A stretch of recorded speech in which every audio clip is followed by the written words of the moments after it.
Good morning, everyone. We're going to get our program started. My name is Richard Latham. I'm a member of the Polish American Congress, and I'm president of Polish American Central Citizens and P&A and just about everything, I think. And I'm so happy to see all of you here. I'd like to introduce our first speaker. His name is Dr. Larry Kutchen. He received his bachelor's degree in English from the University of Michigan and his PhD in English and American Literature from the University of California at Berkeley, specializing in early American and early modern English literatures. He has taught English and American literature at Berkeley, at the University of Buffalo, at Trinity University in San Antonio, Texas, and the University of Texas at Austin, and has published articles and reviews in early American and 18th century English literature and art. Presently a consulting editor with the Omohundro Institute of Early American History and Culture.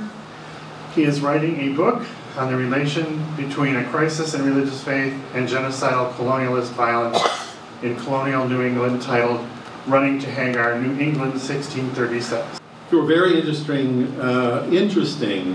complicated route that in very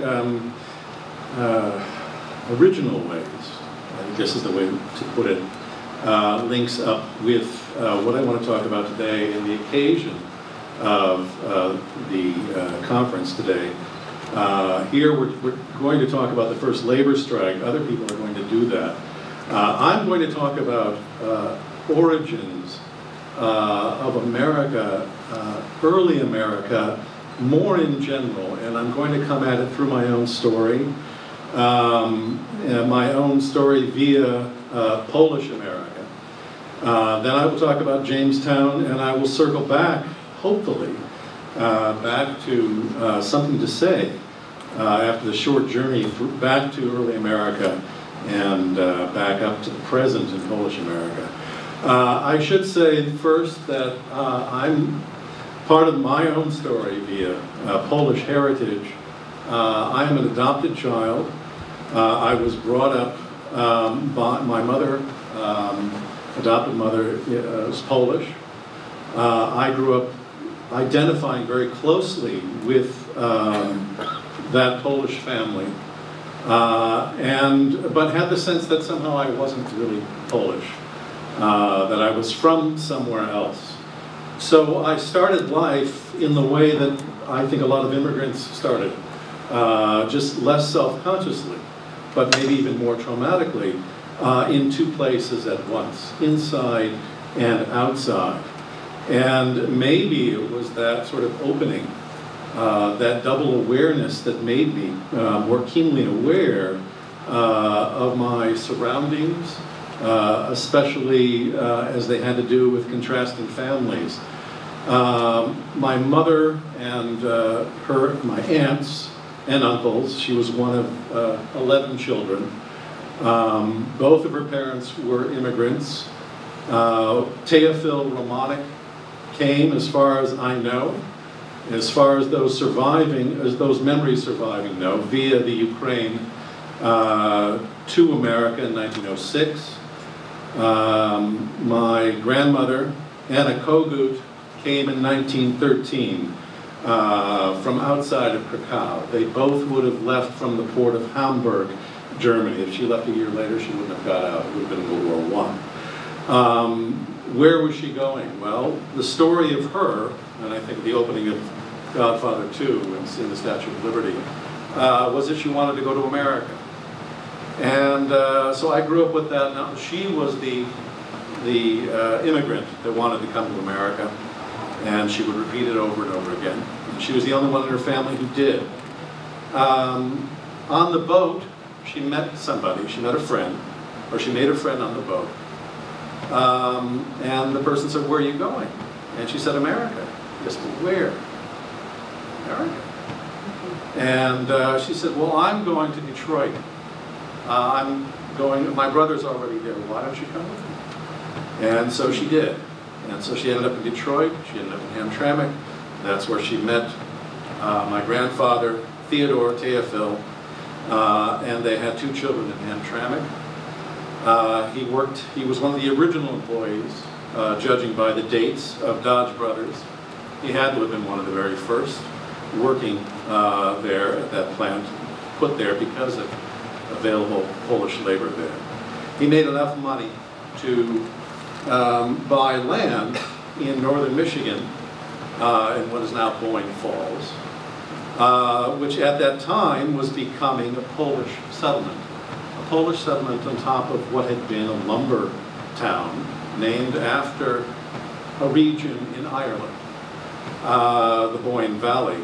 And the first person, the first Polish person, the first Polish settler in that area, they nicknamed Columbus because he was setting out, venturing ahead.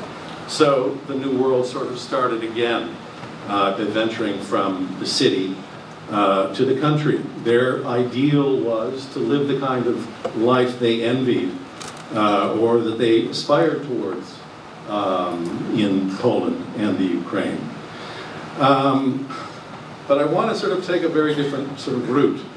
And this gets at the sort of relation to early America and immigration in Poland, et cetera, et cetera. I'm very aware, still very keenly aware of the sort of border region that Michigan is and remains. An early trip to Mackinac Island, when I was very small, started with a visit to Fort Michilimackinac, which was then a British fort. There were redcoats there. Now it's the French settlement which preceded it. So I saw redcoats, then crossed the bridge, then went to Mackinac, Fort Mackinac, Mackinac Island. And to me it was a very, very strange kind of place. It was half natural and half built, half constructed and half wild. And I was aware of sort of different peoples because of the symbolism that was there. British soldiers, Native Americans, a French influence. And then after that trip, came back to the farmhouse, which was a very Polish farmhouse in Boyne Falls. And it had a very Polish interior, very vividly painted, richly painted on the inside. And I looked at my grandmother, who I did not know really, because she never did speak English, even though she had lived here for better than 60 years of her life. But what struck me was that she looked Native American to me somehow, for some reason, because her face was so tanned and was so deeply wrinkled and had so much character from being outside and working all the time. And then I grew dizzy and nauseous with a kind of sense of vertigo, like, where am I?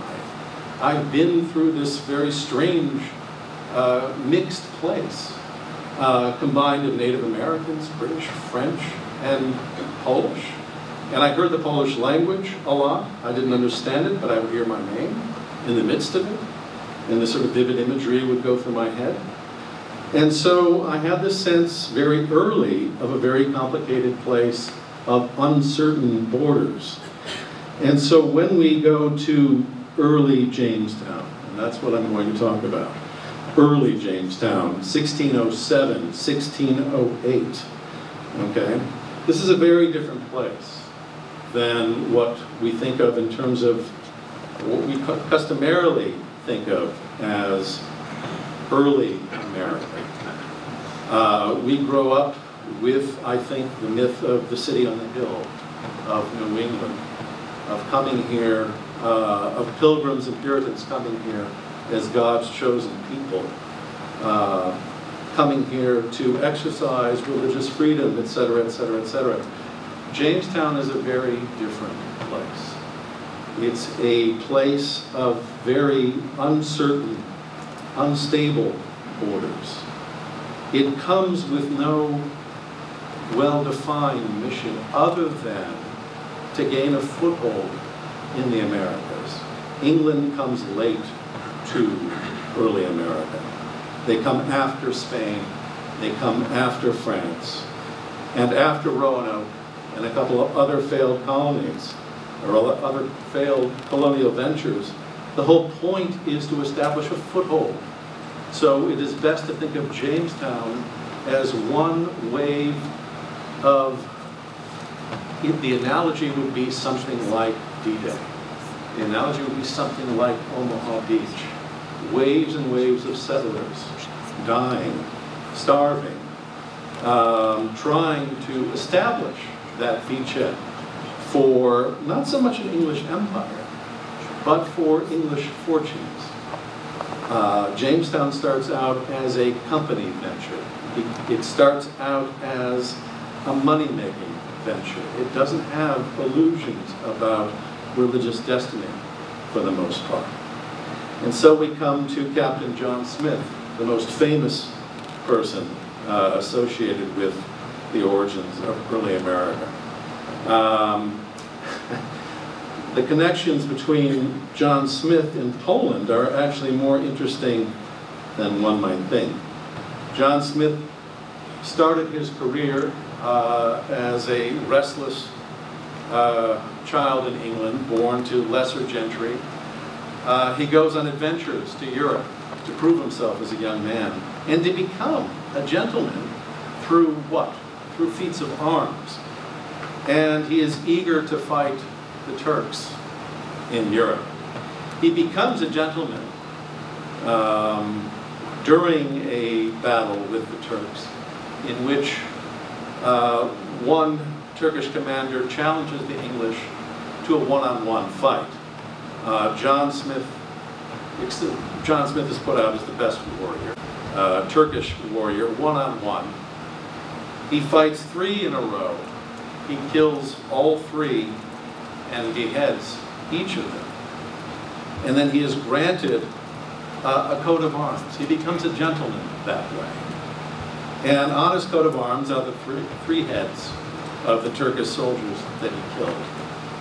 And he received the coat of arms from Prince Sigismund of Transylvania.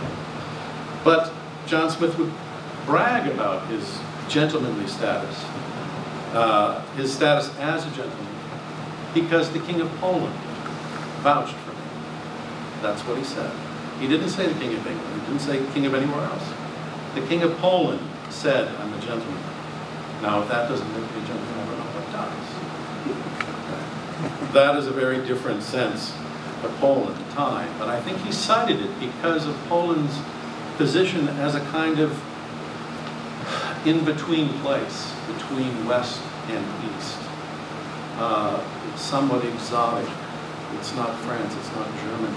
Its status in Europe is somewhat in between. So when John Smith comes to the New World, he comes with a lot of experience in Europe and with different peoples in Europe and strange peoples in Europe and a kind of wilderness in Europe. And he comes fascinated with royalty. So when he meets the Powhatan, and when he meets the man that we know, that we call Powhatan, he thinks of him as a king. He thinks of him as a savage, but he also thinks of him as a king. And when he observes Native American culture in that region, he is observing at one time a strange culture, a presumably inferior culture, but at the same time, he's viewing them as also strangely familiar. This is a courtly culture. This is a royal culture. How do I gain advancement in this culture? How do I outsmart my way? How do I climb my way? How do I gain advantage in this kind of culture? And so Smith's stories are all about sort of figuring out how to position himself via Powhatan, the chief of the region. And all of his adventures have to do with what? Finding food. Because all of the activities of these settlers, these first waves of settlers, almost all of it is devoted to doing what? To building a fort and rebuilding it, to starving and more settlers coming. They send clapboard back as fast as they can. They send up whatever they dig up that might have some ore in it back to England to see if there's any gold. There are two chief reasons for Jamestown. First, two aims of Jamestown. One is to find gold.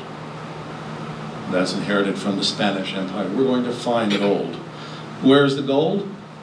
It's just beyond. Just beyond where? Well, the Native Americans are very onto what they wanted because they knew the Spanish. The Spanish were there before the English were. The Spanish raided up and down the coast from Florida. They raided the coast for slaves. There's even speculation that Powhatan's father was an escaped slave from the West Indies. So when these first settlers come to this space, this is a space already heavy with traffic from Spanish, several different Native American tribes who already know the old world, who they're dealing with very well. But there are two goals. One is to find gold. The other one is to find a shortcut to Asia. And where is Asia? The Native Americans have no idea. But they're going to indulge the English as much as they can. What did they tell them? It's a little further upriver.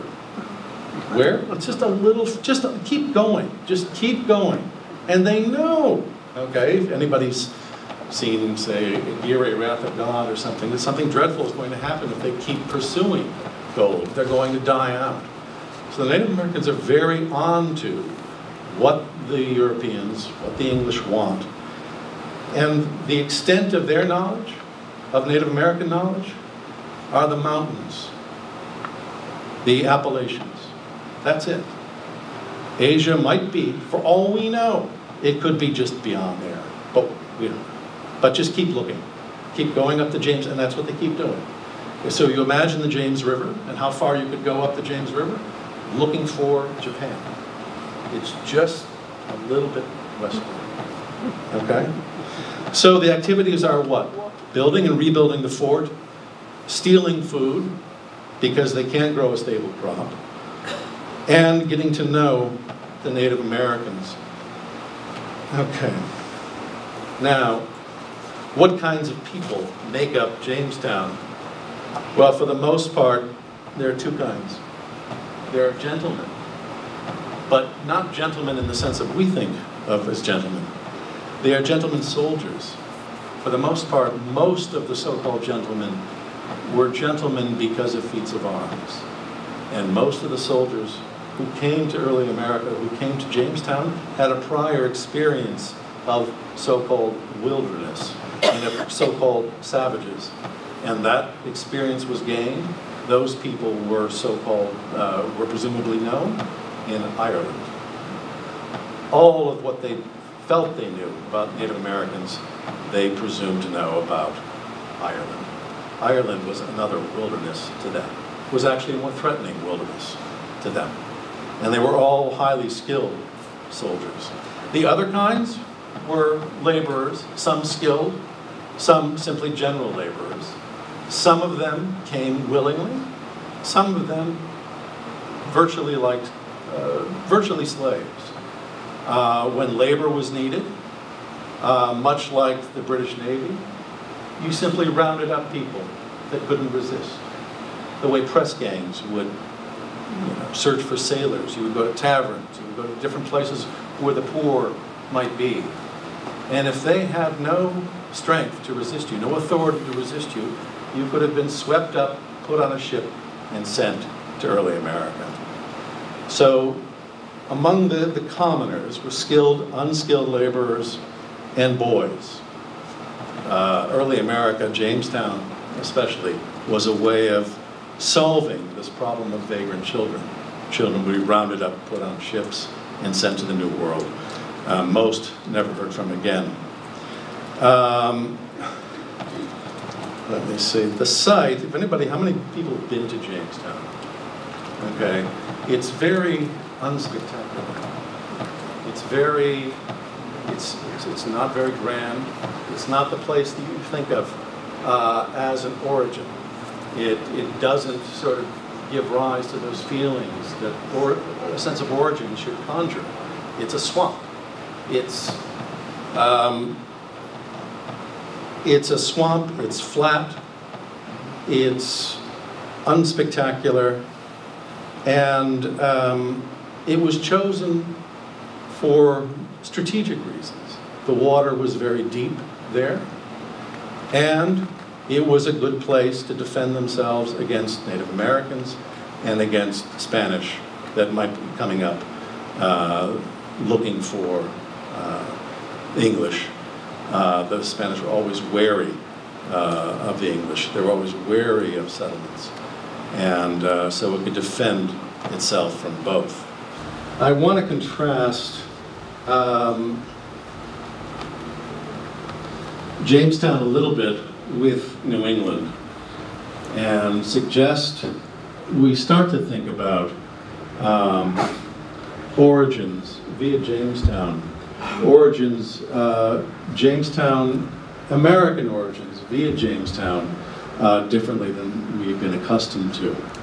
And I want to think about it in relation to what the third supply ship would have encountered when it entered the James River.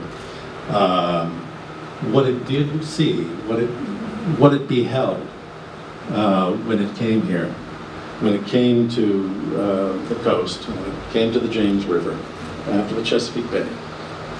What it saw was a garrison that was collapsing. It saw the English settlers, those that remained, those that had survived after starvation, those that had survived after encounters with Native Americans, spread out among the garrison and among Native American villages and towns up and down the James. The Jamestown had become, in that time, had become basically a chiefdom commanded by John Smith. John Smith had organized that region basically as his chiefdom. And where did he learn all of this? Well, he learned it from his prior experience in his gentlemanly ventures in Europe, but he also learned it in his encounters with the Powhatan, and especially with the person he called the political savage. He found Powhatan Machiavellian. And it basically was John Smith's settlement, and there was not enough food. So basically, the Native Americans had taken in several of the settlers, but also many of the common people had simply left the fort, had left the garrison. Why? Because they were wary of unstable leadership. In the first year, there were 14 rebellions. There were 14 uprisings in Jamestown. Nobody knew who was in control or who was going to be in control. The gentlemen soldiers were looked at as protectors when it seemed like they could no longer provide that protection. And when it seemed like life in the fort, which was basically strictly regimented, it was a company/military garrison. They simply left, and there was nobody to stop them. And they became part of the Native American cultures around them. When we think back to origins, we think of John Smith and Pocahontas. And that, up to the American Revolution, was one of the principal myths of the origins of America. The other one was the Puritans in the city on the hill and building God's kingdom here. Both rivaled for predominance. The New England myth wins out. Why? Because the North won the Civil War. That's why. And basically, it was a propaganda hit against the South. We cannot think of ourselves as what? We cannot think of ourselves, well, what do Captain John Smith and Pocahontas stand for? We think of it as a schmaltzy love story. But it stands for far more than that. It stands for something far more promising. The North looked at it as what? Exploitation of Native Americans. Pocahontas is what? Simply exploited and enslaved, and she was kidnapped. But something else is there as well. There is what? There is something on the verge of a racial admixture, a blending of cultures, about to take place, always about to take place. And it was most about to take place in Jamestown more than anywhere else in North America at the time. There were several attempts by the Native Americans in the region to try to do what? Not to conquer the English, though there were attempts, justified in retaliation for the aims that the English and the Spanish had. But there were far more attempts at trying to assimilate them in ways that, God forbid, a good English Protestant would never think of, through sex. There were ceremonies of women offering themselves. This was not what the Englishmen were used to, although many did. Many did give in to that so-called temptation. The famous story about Pocahontas saving John Smith. Well, did that actually happen? Yeah, it happened. But not for the reasons John Smith said it happened. John Smith had you believe what? The presumption is that she, probably out of her irresistible love and need to protect the Englishman, saved his life at the last second. But what do we think happened? Well, John Smith gives us a very accurate account because as an adventurer, as a gentleman of the world, he wrote down everything, especially everything he didn't understand. And we have it now precisely because he didn't know what was going on, so he wrote it all down. And he didn't try. He was open to so many different things. Unlike, say, a more religious writer like John Winthrop, who would be very closed off in his writing, John Smith was very open to what was going on because he was interested in adapting and moving. So what was going on there? Well, what it seems to be now was an elaborately staged adoption ceremony that to bring John Smith to the brink of death and then to bring him back from it. To have Pocahontas, who was, everything we know about her says she was an extraordinary young woman, beautiful, charismatic, brilliant, and very comfortable with the other culture and other cultures, plural. And so Powhatan's favorite daughter saves him at the last second. But it's Powhatan's wish that John Smith will understand that to be what? Well, after Pocahontas saves him, quote unquote, he's then put in a hut in the middle of the woods, left there, and Powhatan and his chief warriors come in dressed all in black. And they say, "You are now one of us." And he's renamed Anatotwit. You are my son. Now, that's the understanding. That you are part of us. So your life is in our hands. And we think of that in reverse of the way we usually think of Europeans versus Native Americans. But there's something else there about John Smith, and not just John Smith and Pocahontas. There's something, how many have seen The New World? The Terrence Malick, nobody's seen The New World about Jamestown? Yes, exactly. Okay, well, it doesn't matter if you haven't seen it. John Rolfe was the man who married Pocahontas. And when this Englishman, who had lost his first wife, married Pocahontas, the Virginia Company used it as propaganda. Propaganda to show that the races can get along. And what? America's a good investment. Look at this couple. Look at these beautiful young people. They are the face of the Virginia. Think of it as a commercial. Look at these beautiful, charismatic young people. Okay? The way that many commercials now are what? Increasingly intercultural. Mixed. Some people object, some People say, well, wait a minute. Okay, but that was going on then. John Wolfe marries Pocahontas. He becomes a wealthy tobacco planter. This is later than the period I'm talking about. But I just want to end with a quote. John Wolfe writes a letter, I'm going to read it. He writes a letter to the governor, the colonial governor at the time, asking for permission to marry Pocahontas. He was very aware of it being scandalous that he would marry a Native American. And he wants to dispel all suspicions. I'm not marrying her. Why? I'm not marrying her out of lust. I am marrying her because why? I'm a good Christian, and I want to bring Christianity to her. Well, that's a noble calling.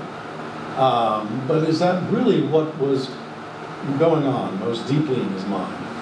And let therefore this my well-advised protestation, which here I make between God and my own conscience, be a sufficient witness at the dreadful day of judgment, when the secret of all men's hearts shall be opened, to condemn me. Herein, if my chiefest intent and purpose be not to strive with all my power of body and mind in the undertaking of so mighty a matter, no way led, so far forth as man's weakness may permit, with the unbridled desire of carnal affection, but for the good of this plantation, for the honor of our country, for the glory of God, for my own salvation. Notice how he's building his motion. Where's he building it towards? For my own salvation, and for the converting to the true knowledge of God and Jesus Christ, an unbelieving preacher. Okay, he's at the pulpit now. He's at the pulpit, an unbelieving preacher, namely Pocahontas, to whom my hearty and best thoughts are, and have a long time been so entangled and enthralled in so intricate a labyrinth that I was even aweary to unwind myself thereout. If you hear the rhythm there, the way he builds up with such confidence, and he builds up with that surge, almost like a wave coming to the new world to do what? A wave that will take him over that second part. Pocahontas, to whom my hearty and best thoughts are, and have a long time been so entangled and enthralled in so intricate a labyrinth, that I was even wearied to unwind myself thereout. Okay, I just want to end with the resonance of that, and the sense of unwinding, and the sense of winding versus unwinding, and the split within John Wolfe of a commitment to what? His own culture and his love of this woman, no matter what her other culture was. And the labyrinth he's referring to is a love and a confusion that goes beyond either. And that, I think, is, here's my opening. If I can go from John Wolfe to Pocahontas, back to Tailfield and a Kogut meeting in Hamtramck, okay? And that opening, that potential opening that Jamestown still holds, and it's still there in suspension. Nothing is settled. Jamestown remains, and it should remain as we think about it, profoundly unsettled, but unsettled in the way that John Wolfe allowed himself to express. And I look through the writings of John Wolfe, look through the writings of John Smith, and look what they are trying to tell you, and also what is trying to sort of communicate itself almost despite themselves. What John Smith says about Pocahontas, what John Wolfe says about it, and what they all say about Native Americans. And if we stay there in a kind of suspense, and so we come back to Polish identity, and we come back to my own roots, and my own circular voyage, which coming in root via DNA testing I was always dreading that I wasn't Polish. I wasn't. It wasn't there. I couldn't be. I was from someplace else. Well, it does turn out that I am, indeed, 1/4 Polish on the paternal side. I'm 1/4 Polish, very Irish and Scottish, and it seems all Catholic, inescapably Catholic to the core.